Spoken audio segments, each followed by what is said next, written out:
오늘 말씀은 마리아에게 임한 성탄 메시지입니다.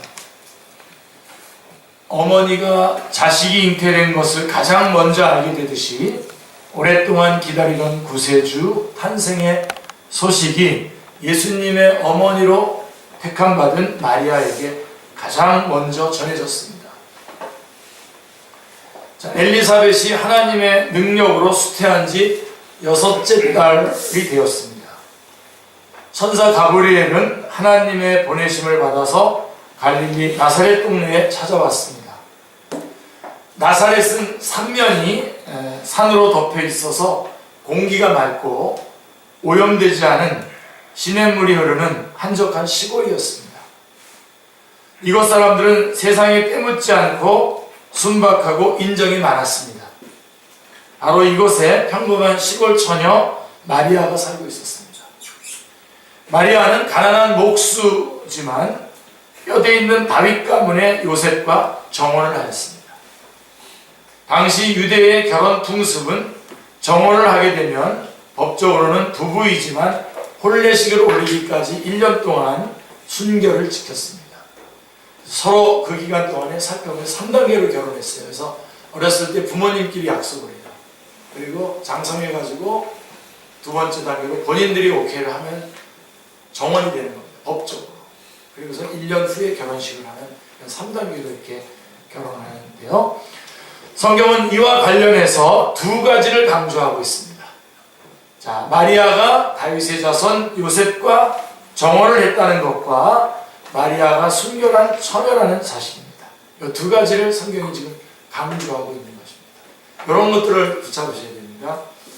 어떤 분들이 이건 말고 중심점을 놓치고 주변의 것들 붙잡고 거기에 이렇게 몰두하다가 중심을 놓치면 안 됩니다. 지금 이 사건을 이야기하는 이 핵심의 내용은 뭐냐면 마리아가 다윗의 자손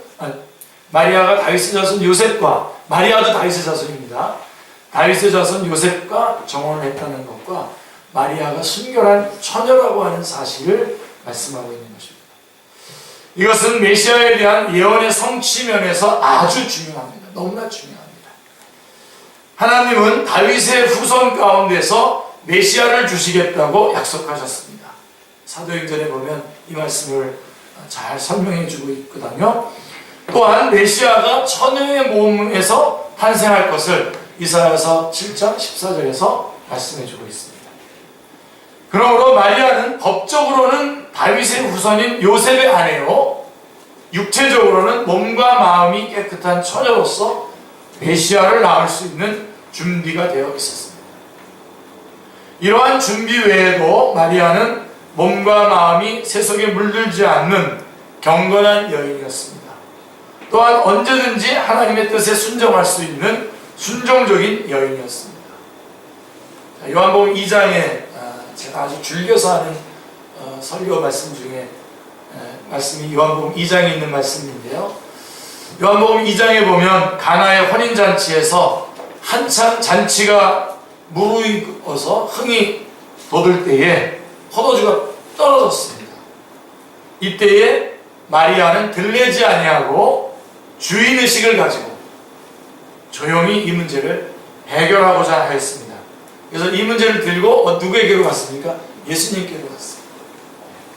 이처럼 마리아는 조용하게 역사 환경을 만드는 내면성이 있는 여인이요, 기도하는 여인이었습니다. 여인에게 붙일 수 있는 참 아름다운 이름이죠. 그렇죠? 한마디로 마리아는 하나님께 쓰임받을 수 있는 준비된 그릇이었습니다. 자, 요셉과 정혼한 마리아의 심정이 어떠했겠습니까? 마리아는 정혼한 처녀로서 꿈같은 시절을 보내고 있었습니다. 그 1년 기간 동안에 정혼을 하고 난 다음에 그 결혼식까지 1년 그 기간 동안을 지금 보내고 있는 거 아닙니까? 마리아는 믿음이 있고 듬직한 요셉을 생각할 때마다 뛰는 가슴 달랠 길이 없었습니다. 마리아는 설레는 가슴을 안고 요셉과 함께 하는 그날을 기다리고 또 기다렸습니다. 자, 이때가 여인에게 있어서 가장 행복한 때가 아니겠습니까? 그렇죠? 그런데 이때 전혀 예기치 못한 일이 발생했습니다. 전혀 예기치 못한 일이 발생했는데 그게 이제 누가복음 1장 28절의 말씀입니다. 그에게 들어가 이르되 은혜를 받은 자여 평안할지어다 주께서 너와 함께 하시도다 하니 천사가 와서 마리아에게 한 말. 마리아는 이 말을 듣고 깜짝 놀랐습니다. 이런 인사가 어찌민가 29절에 말씀하고 있습니다. 마리아는 현재 요셉의 은혜로 만족하고 있습니다. 이제 결혼식만 하면 더 큰 은혜의 자리에 들어간다고 생각하고 만족하고 있었는데, 자, 그렇기 때문에 그 어떤 은혜도 필요치 않았습니다. 근데 은혜를 입은 자여 평안할지어다 라고 하는 천사의 음성을 듣게 될 때에 당황하게 되겠죠. 30절에 보시면 천사가 이르되 마리아여 무서워하지 말라 내가 하나님께 은혜를 입었느니라. 그러면 마리아가 받은 은혜는 무엇입니까? 은혜란 값없이 주어지는 일반적인 사랑, 은총, 복, 선물을 말하는데요. 우리는 예기치 못한 선물을 받았거나 식사 초대를 받았을 때 은혜를 받았다 그러죠. 시험 공부를 별로 하지 않았는데 공부 안 돼서 문제가 다 나왔어요. 하나님의 은혜라고 말하죠. 저도 학교 시험 볼 때 제가 한 선교단체에서 로마서를 오래 가르쳤는데 로마서에서 문제가 다 나왔어요. 로마서 문제가 다 나오고 영어 시험도 영어 본문이 로마서 본문이 나왔어요. 제가 아주 정말 은혜를 누렸는데요. 또 적은 전세금으로 좋은 집을 얻었을 때 우리는 은혜를 입었다고 합니다. 자, 그러나 여러분 이런 은혜는 값싼 은혜입니다. 값싼 은혜입니다. 반면에 성경에서 말하는 은혜가 있어요. 성경에서 말하는 은혜는 참된 은혜인데 참된 은혜는 두 가지가 있습니다. 다 정리해보면 딱 두 가지.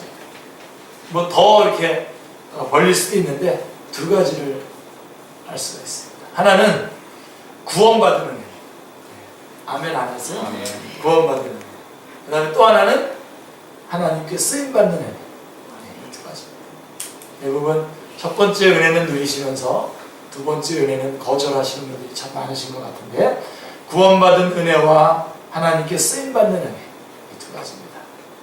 자, 이 구원받은 은혜는 뭘까요? 우리 축복성 부를 때 당신은 사랑받기 위해 태어난 사람. 이게 바로 구원을 받은 은혜입니다. Amazing Grace를 작곡한 존 뉴턴은 노예 무역상이었습니다. 그는 어느 날 노예를 싣고 항해를 하다가 풍랑을 만나서 물에 빠지게 되었습니다. 그는 몰아치는 파도 속에서 죽음의 공포를 느끼면서 처음으로 하나님을 찾았습니다. 하나님 도와주십시오. 하나님의 도우심으로 물에서 구원을 받았을 때 그는 목숨을 건진 것보다도 더 큰 은혜를 깨닫게 되었습니다. 죄인으로서 영원히 불과 유황에 타는 못에 참여할 자를 구원하신 놀라운 하나님의 은혜를 깨닫게 된 것입니다. 그는 하나님의 은혜를 영영 잊을 수 없어서 Amazing Grace를 작곡하였습니다. 나 같은 죄인 살리신 주의 놀라워 잃었던 생명 찾았고 광명을 얻었네. 죄로 인해 영원히 심판받아 죽을 우리를 구원하는 하나님의 은혜는 크고 놀라운 은혜가 아닐 수 없습니다. 이게 첫 번째 은혜고요. 두 번째는 하나님께 쓰임받는 은혜입니다. 우리 혹시 여러분 그 사랑 축복 이렇게 당신을 사랑받기 위해 그 답가 아세요? 그리고 그 사랑 전하기 위해 기억 안 나십니까? 누가 같은 분이 작곡을 했는지 모르겠는데 하여간 그 노래가 나와서 한창 유행하다가 다음에 그 다음 답가가 나왔어요. 당신은 사랑받기 위해 태어난 사람 그리고 그 사랑 전하기 위해 이렇게 모르시는 거 아는데도 지금 네, 그게 두 번째, 그 바로 답가가 바로 뭐냐면 하나님께 쓰임 받는 은혜. 그리고 그 사람 전하기 위해 태어난 거죠. 사랑받기 위해 태어났지만 그 사람 전하기 위해서 태어난 거예요. 구원의 은혜와 더불어서 하나님의 크신 은혜는 하나님 역사에 쓰임 받는 은혜입니다. 최고의 영광입니다. 이걸 놓치지 마시기 바랍니다. 아무 자격 없는 사람이 하나님의 부르심을 받아서 쓰임 받는다는 것은 영광 중에 영광이 아닐 수 없습니다. 여러분들의 삶에 있어서 최고의 가장 소중한 일로 여기시기 바랍니다.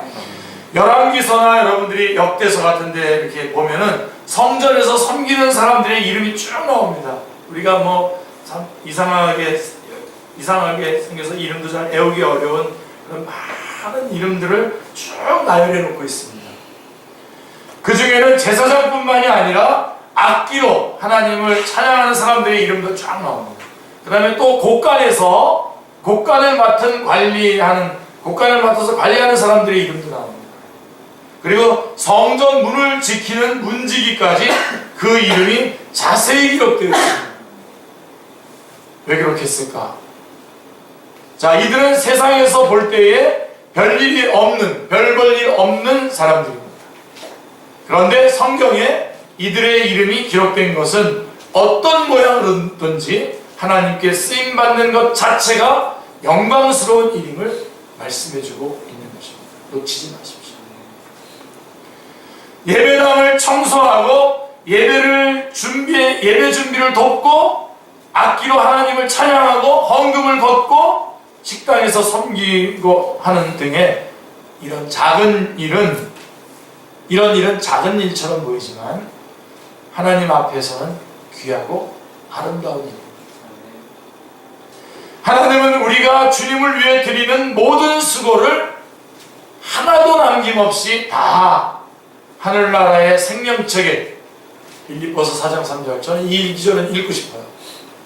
또 참으로 나와 멍에를 같이 한 내게 구하노니 복음에 나와 함께 힘쓰던 저 여인들을 돕고 또한 클레멘드와 그 외에 나의 동역자들을 도우라. 그 이름들이 생명책에 있습니다.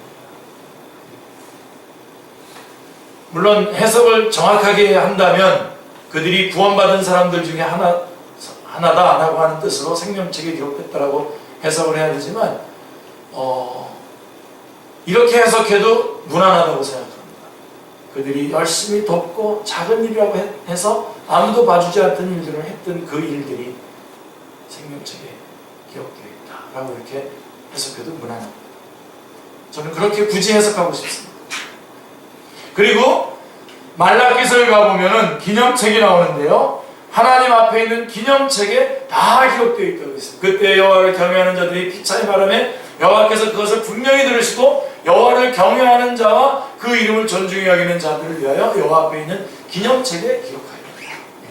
그러니까 여러분들이 가셔서 잘 보셔야 됩니다. 일단 구원의 문을 통과하시기 위해서는 생명책에 이름된 것을 확인을 하시고 들어가셔서는 꼭 거기에 기념책을 보시고 어디 가서 이런 상 타서 가져라 그런 거 다 찾아가서 다 찾아서 다 상을 타셔야 됩니다. 그게 기록되어 있는 게 기념책입니다.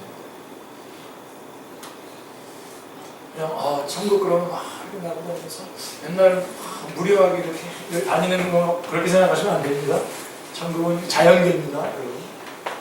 그래서 아이가 이런 것들을 다 누리는 겁니다. 바로 그러한 것들이 거기 다 기록되어 있다고 성경은 말씀하고 있습니다. 자, 마리아는 예수님의 어머니로서 하나님께 쓰임받은 은혜를 입었습니다. 하나님의 일의 통로로 하나님의 일을 하는 일에 쓰임받게 되었습니다. 은혜를 입었습니다. 이 은혜가 얼마나 놀라운지 하나님을 모시는 천사 가브리엘도 뭐라고 얘기하냐면 부러운 듯이 말했어요.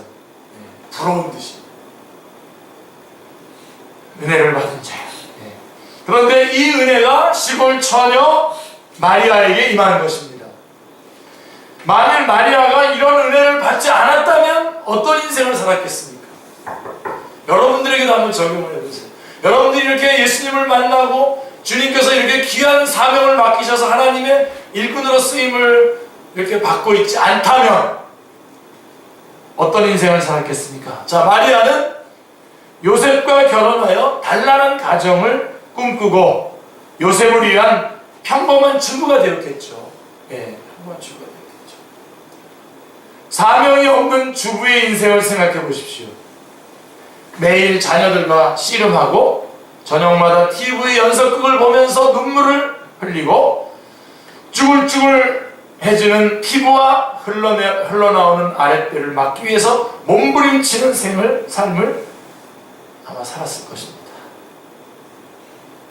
또 갱년기가 지나면서 점차 자신에게 무관심해지는 요셉을 보면서 실망하며 바가지를 긁었을 것입니다. 많은 사람들이 동의를 하지 않는 표현입니다. 자, 하나님의 부르심이 없었다면 마리아는 세상 여인들처럼 그저 그런 인생을 살았을 것입니다. 그러나 하나님의 은혜로 말미암아 마리아는 인류가 흠모하는 예수님의 어머니가 되었습니다. 마리아는 여인 중에 최고로 복받은 여인이 되었습니다.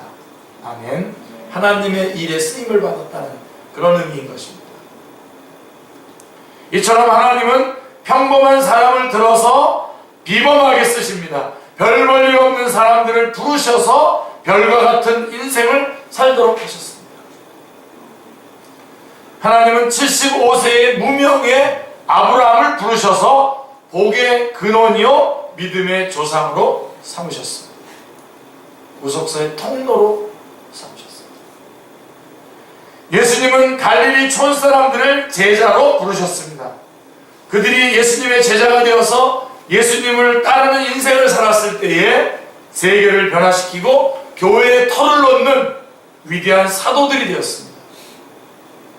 하나님께서는 죄만 짓다가 죽을 우리 인생들도 불러주셨습니다.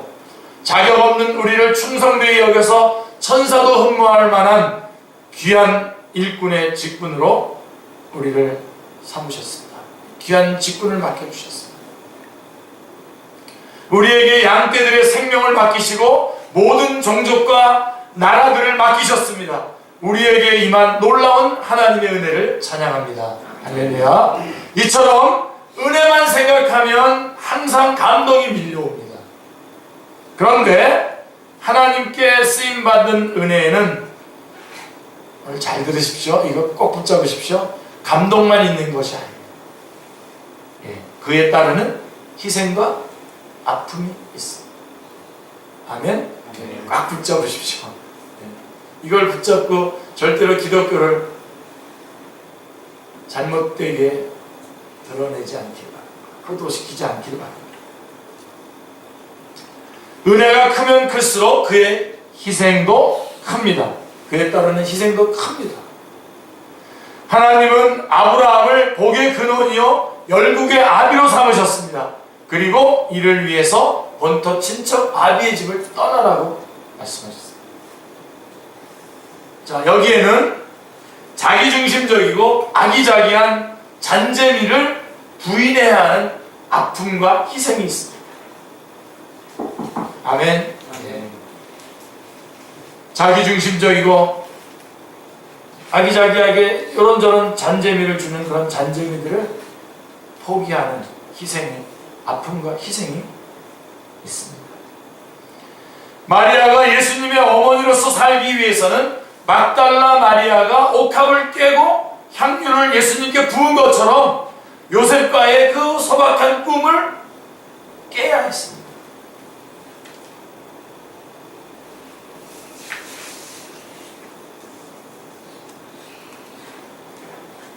여러분들이 바로 이런 부분들에 대해서 결단을 하셔야 됩니다.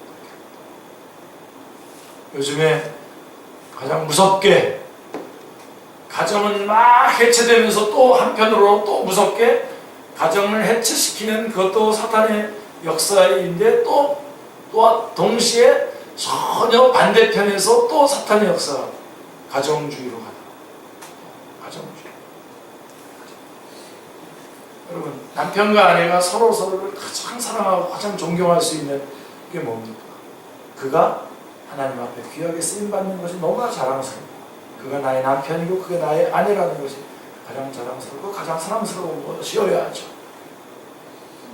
근데 우리들의 요구는 뭐냐면 도대체 하나님의 일을 하느라고 도대체 나는 돌보는 거야, 안 돌보는 거야? 그럼 다 옆에 있던 사람이 다 뭐라 그러면 가정을 먼저 돌봐야지. 그래서 다 그렇게 하면 그게 성경이고 그게 법인 것처럼 다 그렇게 하고 그렇게 살지 않고 열심히 좀 하나님이 좀 하는 사람은 고개를 숙이고 다음부터는 그래. 어디서 누가 말씀 전해달라고 해도 아니야, 난 가정 지켜야 돼. 거기 딴 사람 보내. 그렇게 하는 일들이 벌어지고 있습니다. 저에게 적용하는 것이 아닙니다.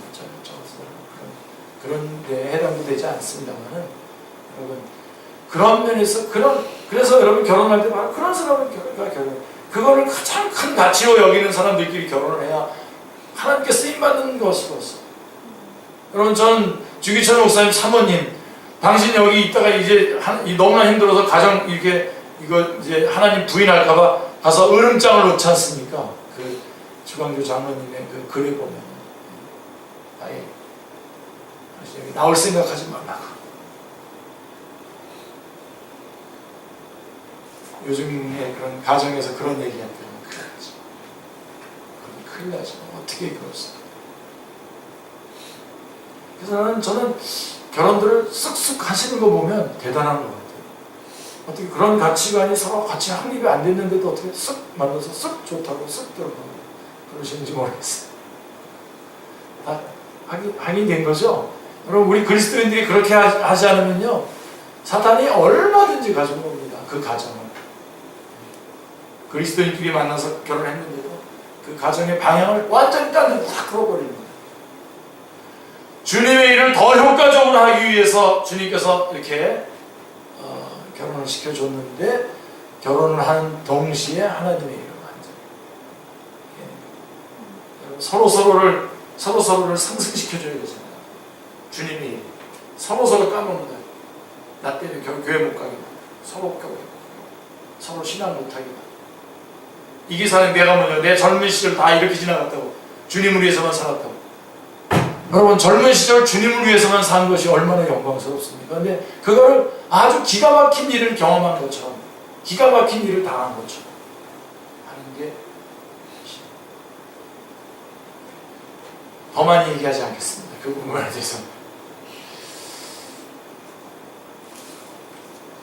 원수가 집안 식구가 될 수밖에 없는 게 그래서 그래요. 주님께서 그냥 괜히 뭐 구색 맞추기 위해서 이런 말도 툭툭툭 해놓은 것이 아니라 그 안에 우리가 다 경험할 일들이 그렇게 살아갈 때 말씀대로 살아가고 말씀대로 결혼하고 말씀대로 가정생활을 하고 말씀대로 가정생활을 하면서 신앙생활을 하려고 할 때 이런 것들이 다 하나님의 약속의 말씀으로 우리에게 주어지는 것입니다.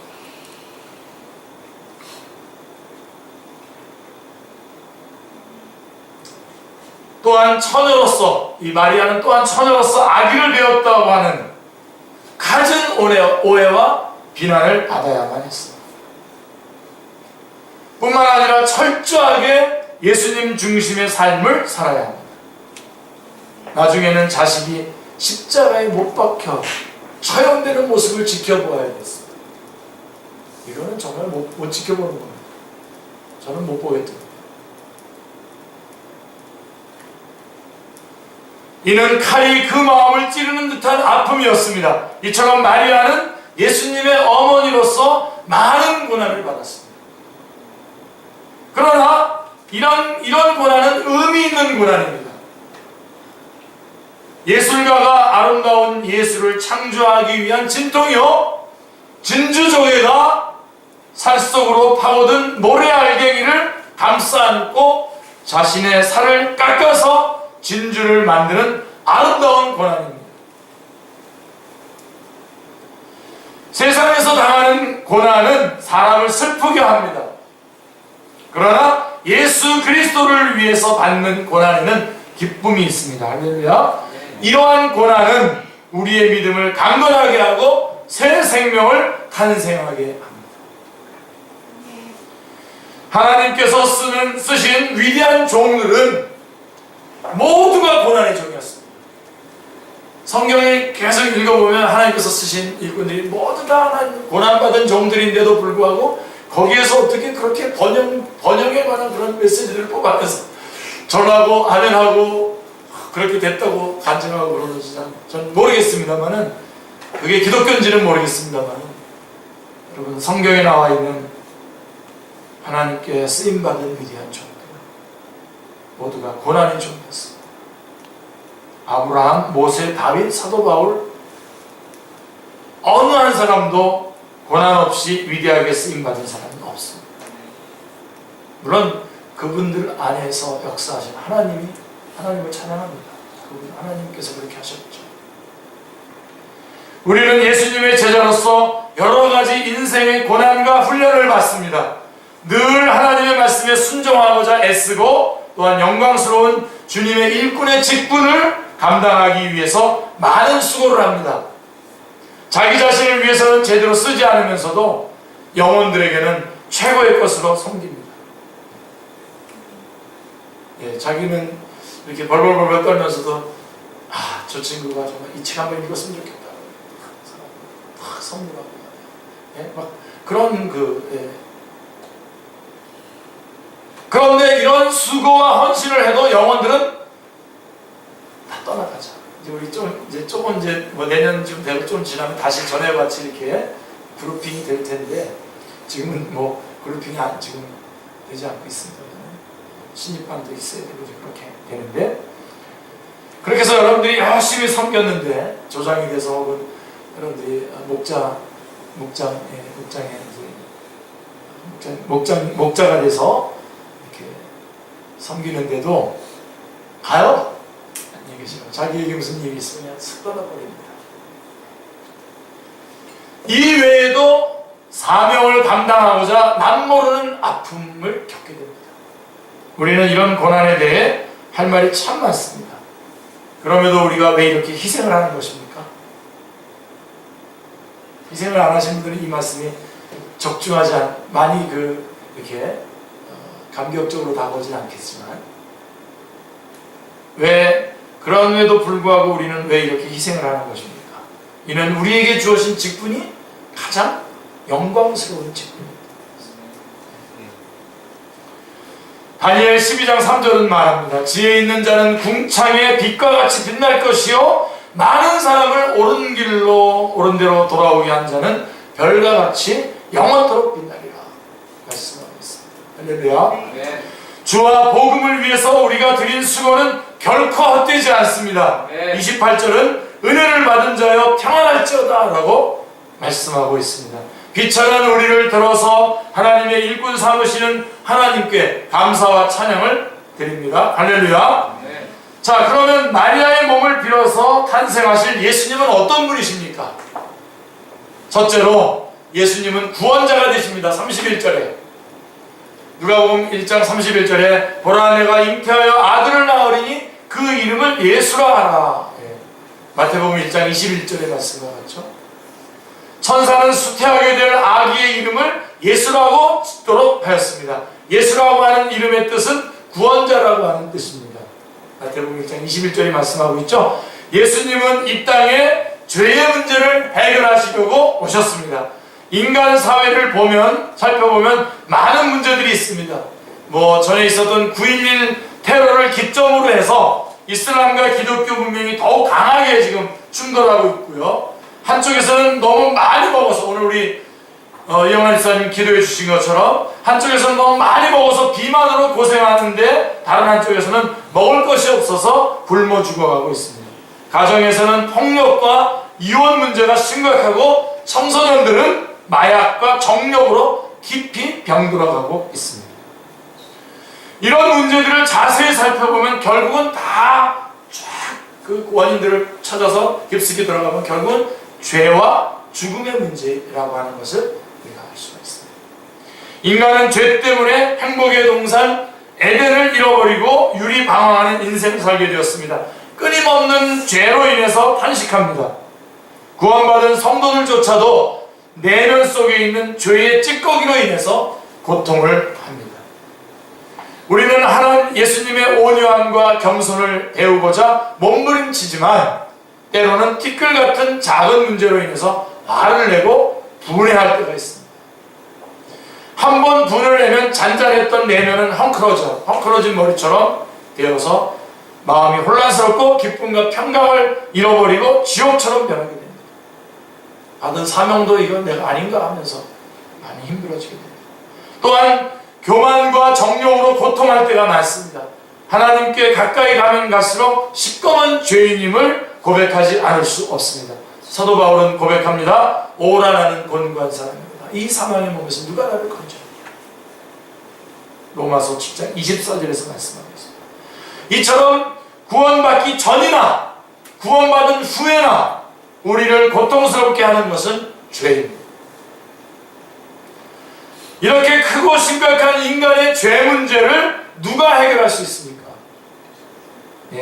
하나님의 아들 예수님께서 이런 우리의 죄의 문제를 해결하시기 위해서 이 땅에 오셨습니다. 할렐루야. 우리가 지은 과거의 죄, 그리고 현재 짓고 있는 죄, 미래에 지을 죄까지 모든 죄를 해결하시기 위해서 이 땅에 오셨습니다. 우리 죄를 위해 구주로 오신 예수님을 찬양합니다. 그리고 예수님은 두 번째로 큰 자가 되십니다. 32절에 보시면 그가 큰 자가 되고 지극히 높으신 이의 아들이라 일컬어질 것이요 주 예수님께서 그 조상 다윗의 왕위를 그에게 주시리니 말씀하고 있습니다. 세례 요한도 주 앞에서 큰 자입니다. 누가복음 1장 15절에 그러나 예수님은 지극히 높으신 이의 아들, 즉 하나님의 아들로서 본체가 큰 자입니다. 본체가. 사람은 위대한 일을 하여서 큰 자가 되고자 합니다. 그러나 존재 자체가 큰 자일 때에 위대한 일을 할 수가 있습니다. 예수님의 위대성은 예수님의 인격과 삶 속에서 하신 말씀과 사역과 십자가와 부활을 통해서 온전히 나타납니다. 예수님은 큰 자이십니다. 그리고 예수님은 우리를 영원히 다스릴 왕이 되십니다. 32절, 33절입니다. 그가 큰 자가 되고 지극히 높으신 이의 아들이라 일컬어질 것이요 주 하나님께서 그 조상 다윗의 왕위를 그에게 주시리니 영원히 야곱의 집을 왕으로 다스릴 것이며 그 나라가 무궁하리라 말씀하고 있습니다. 예수님은 왕으로 오시되 하나님이 다윗에게 약속한 대로 다윗의 위를 이어받을 왕으로 오셨습니다. 사무엘하 7장에 12절 13절에 그 유명한 다윗 언약, 다윗을 통한 메시아 언약. 다윗의 위를 이어받았다는 것은 왕 대신 예수님의 정통성과 통치의 성격을 말해주는 것입니다. 예수님은 다윗과 같이 공평과 정의로 다스리십니다. 또한 목자가 양들을 돌보는 것처럼 다스리십니다. 제사장들은 백성들 위에 군림하면서 권력으로 다스립니다. 이로 인해서 힘없고 의롭게 살고자 하는 사람들이 많은 고통을 겪습니다. 특히 헤롯이나 네로 같은 폭군이 나라를 다스릴 때에 얼마나 고통하였습니까? 어느 시대나 올바른 통치자가 없어서 불행한 삶, 삐뚤어진 인생을 살아가는 사람들이 참으로 많이 나와 있습니다. 이런 세상에 예수님은 우리를 다스리는 왕으로 오셨습니다. 할렐루야. 왕이시지만 높은 보좌에 앉으셔서 군림하지 않으시고 가장 낮고 냄새나는 말구 위에 오셔서 인생들을 섬기셨습니다. 너무나 잘 알려진 이야기인데도 우리가 적용할 때는 정말 엉뚱하게 적용하는 부분이 바로 이 부분입니다.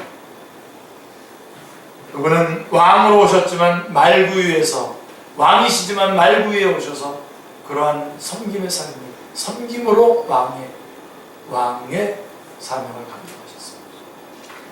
또한 친히 본이 되셔서 우리의 갈 길을 가르쳐 주시고 때마다 필요한 것들을 공급하여 주십니다. 예수님은 왕으로서의 우리의 삶뿐만이 아니라 우리의 내면도 다스려 주십니다. 할렐루야. 피곤하고 지친 몸을 이끌고 주님께 나아가면 주님은 늘 새 힘과 용기를 주십니다. 아멘. 정욕으로 더러워진 마음을 들고 주님께 나아가면 주님은 죄사함을 주시고 정결한 마음을 주십니다. 교만과 이기심으로 병든 내면을 들고 나아가면 예수님은 한없는 겸손과 국률한 마음을 부어주십니다. 사고를 당해 두려워할 때에 주님께 나아가면 근심 걱정이 사라지고 말할 수 없는 평강을 선물로 주십니다. 이처럼 누구든지 예수님의 다스림을 받을 때에 진정으로 행복한 인생을 살 수 있습니다. 하나님의 백성으로서 거룩하고 품위 있는 생활을 하게 됩니다. 세상 나라는 아무리 왕이 훌륭해도 죽으면 끝이 납니다. 그러나 예수님의 나라는 영원하고 예수님은 우리를 영원히 다스리시는 왕이 되십니다. 할렐루야. 예수님의 나라가 영원한 것은 예수님께서 십자가와 부활로서 죄와 죽음과 마귀의 세력을 파하셨기 때문입니다. 우리가 이 예수님의 다스림을 받기 위해서는 날마다 자기를 비우고 마음의 중심에 예수님을 왕으로 모셔야 됩니다. 자기를 부인해야 됩니다. 저는 이게 최대의 지금 그리스도인들이 가지고 있는 최대의 관건이라고 해요. 자기를 부인하지 않기 때문에 자랑하고 경쟁하고 번영 이런 그런 것으로 지금 기독교가 완전히 색깔이 바뀌어가고 있습니다. 내가 아닙니다. 우리 기독교는 원래 하나님의 일을 열심히 하고도 고개를 쳐들고 내가 했다고 말하는 거 아니거든요. 근데 마케팅이라고 하는 것이 이렇게 그 교회와 접목이 되면서 막 난립니다. 온 교회와 모든 것이 막 마케팅하느라고 가. 그러니까 마케팅하면서 거짓말하잖아요. 뻥치잖아요.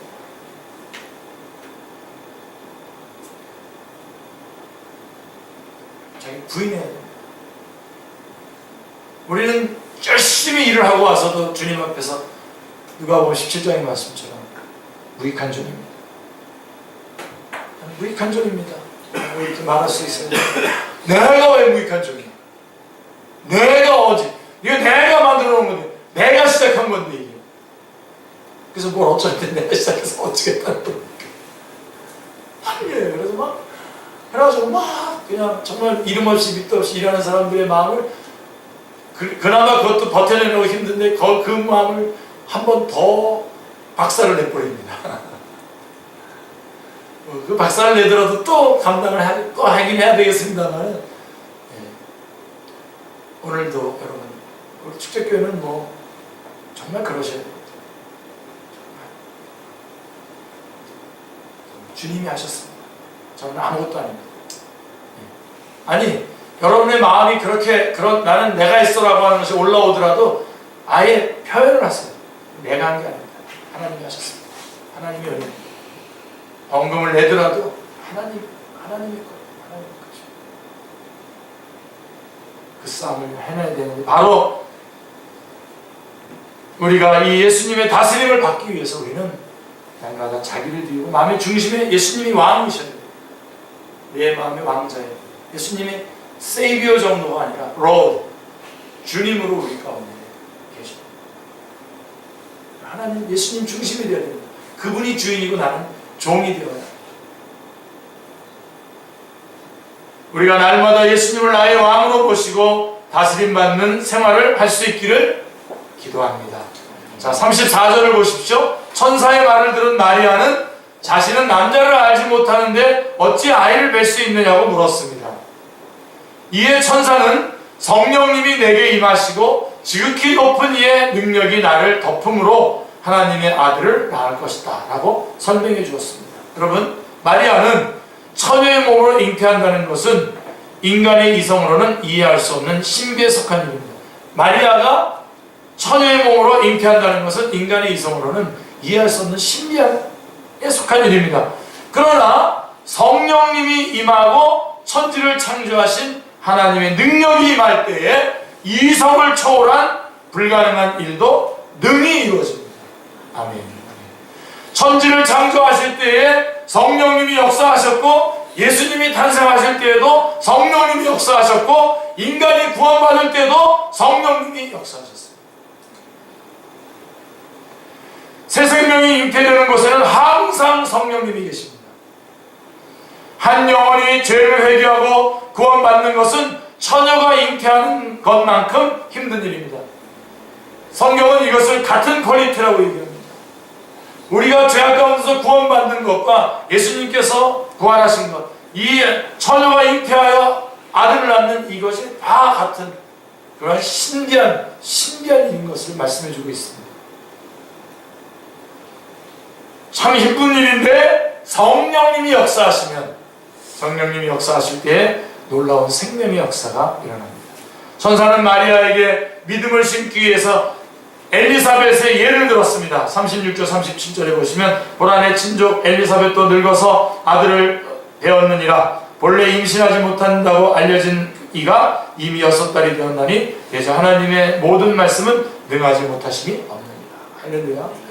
하나님의 말씀은 능하시면 하나님의 말씀만큼은 능력으로 다 역사할 거라고 하는 것을 말씀해주고 있습니다. 천사의 말을 듣고 마리아는 어떻게 반응했습니까? 38절에 보시면 마리아가 이르되 주의 여종이오니 말씀대로 내게 이루어지이다 하며 천사가 떠나가니라. 지난번 성경에 개역 성경에는 주의 계집종이오니 여종이오니라고 이렇게 말씀합니다. 마리아가 이르되 주의 여종이오니 말씀대로 내게 이루어지이다. 말씀대로 내게 이루어지이다.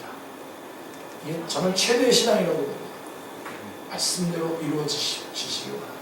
그리고 그 말씀에 내가 단마음으로 따라가는 것이죠. 마리아는 즉시 대답했습니다. 마리아는 주의 여종으로서 하나님의 뜻에 기꺼이 순종했습니다. 인간적으로 생각하면 이런 결정을 내리기가 참으로 어렵습니다. 당시 사회에서 부모님의 의견도 들어야 하고 요셉과도 상의해야 할 것 같습니다. 그러나 마리아는 하나님 앞에 여종으로서 자신을 깊이 인식하고 있었습니다. 하나님의 뜻이라면 무엇이든지 기꺼이 순종하고자 했습니다. 주의 여종이오니 말씀대로 내게 이루어지리라. 이 결단은 마리아가 예수님의 어머니 마리아가 되도록 하는 위대한 결단이었습니다. 하나님께서 은혜를 주시고자 손을 내밀었을 때에 믿음으로 화합해야 은혜가 될 수 있습니다. 만일 믿음으로 화합하지 못한다면 하나님께서 은혜를 베풀고자 해도 베풀 수가 없습니다. 믿음으로 화합하기 위해서는 자기의 생각과 계획과 꿈을 내려놓아야 돼요. 접어야 돼요. 괜찮습니까? 예수님 믿고도 여전히 자기가 생각했던 계획했던 것들이 여전히 꿈이고 계획이고 어떤 생각이라고 한다면 이루어질 수가 없죠. 주께서 베풀어 주시려고 하는 은혜와 전혀 다른 방향으로 가는 거죠. 자기의 생각과 계획과 꿈을 접어야 합니다.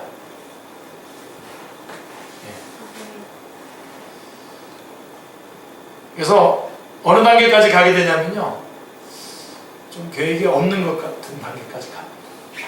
계획이 없는 것 같은 단계가 되고, 그러면서 기대가 돼요. 하나님께서 인도하실 방향은 기대가 돼요. 축제교회 그런 기대가 있습니다. 자, 주님께서 언제든지 쓰시고자 하면 자신을 내어드릴 준비가 되어야 합니다. 다 준비가 되신 여러분들 다 되시길 바랍니다. 그렇게 쓰임 받으시길 바랍니다. 하나님께서 쓰시는 사람들은 하나같이 하나님의 음성을 기꺼이 들으려는 마음을 가졌습니다. 또 언제라도 순종할 수 있는 자세를 소유하고 있었습니다. 새삼스럽게 다시 한번 말씀을 드린다면 하나님의 음성을 목사님 저는 하나님의 음성이 잘 안 들리는데요. 들리게 해주시는 방법 말씀드릴까요? 이렇게 기도하세요. 정말 이렇게 기도하세요. 하나님 100% 순종하겠습니다. 말씀해 주십시오. 들립니다. 안 하려니까 안 들리는 거죠. 기도 한번 해보세요. 내 거 다 내려놓고 주님 말씀하시면 100% 순종하겠습니다. 쫙 선명하게 쫙 보입니다. 한번 해보십시오. 안 하려니까 내 인생을 살려니까 안 들리는 거잖아요. 아니 안 듣는 거죠. 제가 라오디게아 교회를 제가 정리할 때 이렇게 제가 그 말씀에는 그렇게 되어 있지 않지만 그 말씀을 다 보고 난 다음에 제가 정리한 게 뭐냐면 라오디게아 교회는 개인 기도를 끊어주는 교회다. 왜 개인 기도를 안 하냐? 기도하다가 하나님의 뜻 발견할까봐. 기도 안 할까? 하나님, 제가 100% 순종하겠습니다. 하나님 음성이 들리지 왜 안 됩니까? 오늘 그런 크리스마스를 맞아요. 이 마리아의 이 순종이 바로 오늘 우리에게 그런 순종을 요구하는 것입니다. 순종은 우리 몸에 멍에를 씌우는 것이 아니라 하나님이 준비하신 은혜의 세계로 들어가는 관문입니다. 우리가 마리아와 같이 항상 주의 여정이오니 말씀대로 내게 이루어지이다 라고 하는 자세로 하나님 앞에 나가야 됩니다. 그렇게 하셔야 됩니다. 아멘. 네. 마리아는 믿음으로 순종했지만 마음의 위로와 상담이 필요했습니다. 자, 상담이 필요했는데, 자, 상담이 필요할 때 우리는 어디로 가죠? 자, 마리아는 누구를 찾아갔습니까? 엄마를 찾아가서, 엄마, 큰일 났어. 나 임신했어. 그렇게 하지 않았습니다. 아니면 요셉을 찾아가서, 큰일 났는데요. 우리 이거 결혼 못하겠는데, 안 되겠는데요. 자초지종을 얘기하면서 이해해달라고 말했습니까? 어떻게 했습니까? 마리아는 신앙의 선배인 엘리사벳을 찾아갑니다. 일반적으로 영적인 사람은 영적인 사람을 찾아가지만 인간적인 사람은 인간적인 사람을 찾아가서 도움을 구하죠. 그래가지고 일이 더 커져요. 만일 마리아가 그의 어머니나 요셉을 찾아갔다면 인간적인 생각에 빠져 힘들었을 것입니다. 그러나 엘리사벳을 찾아가서 가장 합당한 충고를 들을 수 있었습니다. 엘리사벳이 마리아의 무난함을 들었을 때에 아기가 복중에서 뛰어놀았다는 것입니다. 그러자 엘리사벳이 성령님의 충만함을 입어서 큰 소리로 외쳤습니다. 42절 43절에 여자 중에 내가 복이 있으며 내 태중의 아이도 복이 있도다. 내 주의 어머니가 내게 나오니 이 어찌된 일인가 라고 외치고 있습니다. 큰 소리로 외쳤습니다.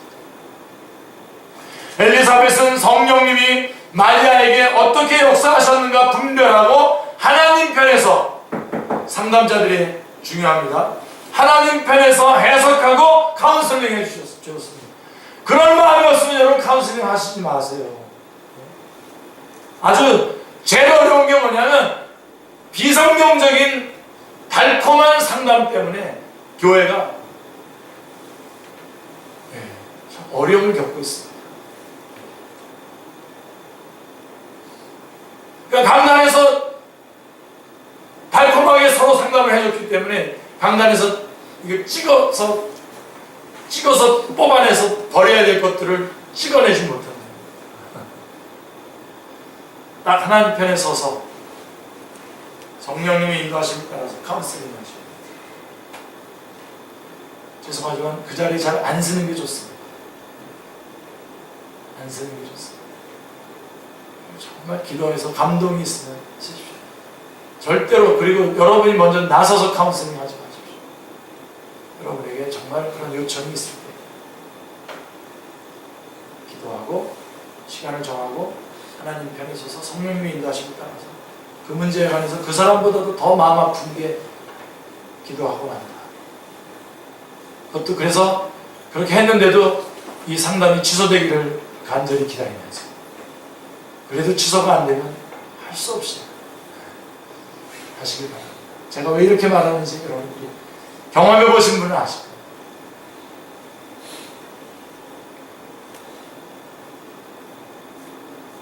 어떨 때는 그냥 그분을 위해서 그냥 기도만 해주는 것으로서, 당사자는 그게 제일 소극적이라고 생각하시면 모르지만 아니에요. 가장 적극적인 방법. 제 경험으로는 여태까지 제가 상담한 것대로 했다가 잘된 케이스는 거의 한 번도 없습니다.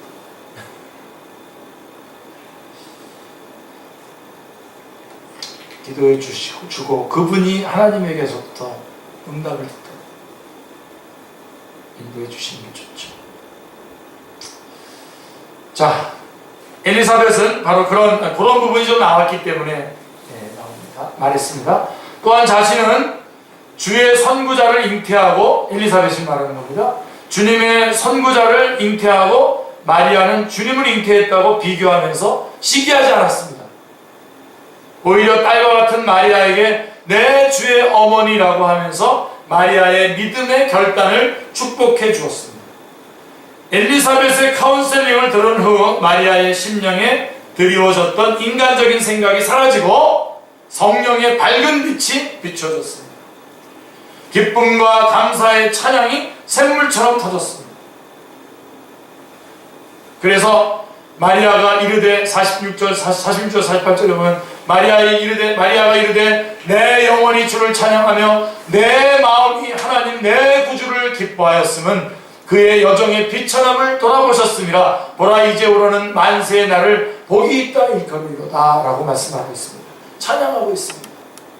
마리아는 비천한 자에게 임한 하나님의 은혜를 찬양하였습니다. 마음의 생각이 교만한 자를 흩으시고 비천한 자를 높이시는 하나님을 찬양했습니다. 더 나아가 신실하게 약속을 지키는 하나님을 찬양했습니다. 여러분 찬양의 제목도 여러분 잘 보십시오. 아주 찬양의 제목도 분명하게 마리아의 이 찬양이 우리의 찬양의 제목이 어떠해야 되는지를 말씀해 주고 있습니다. 예수님은 마리아의 몸을 빌어 이 땅에 탄생하시는 구세주요 하나님의 아들이시요 우리를 영원히 다스리시는 왕이십니다. 이번 성탄에 예수님을 심령 깊이 영접하고 기쁨이 충만할 수 있기를 기도합니다. 또한 마리아와 같이 언제든지 쓰임받을 수 있는 주의 종, 주의 여종, 주의 남종들이 될 수 있기를 기도합니다.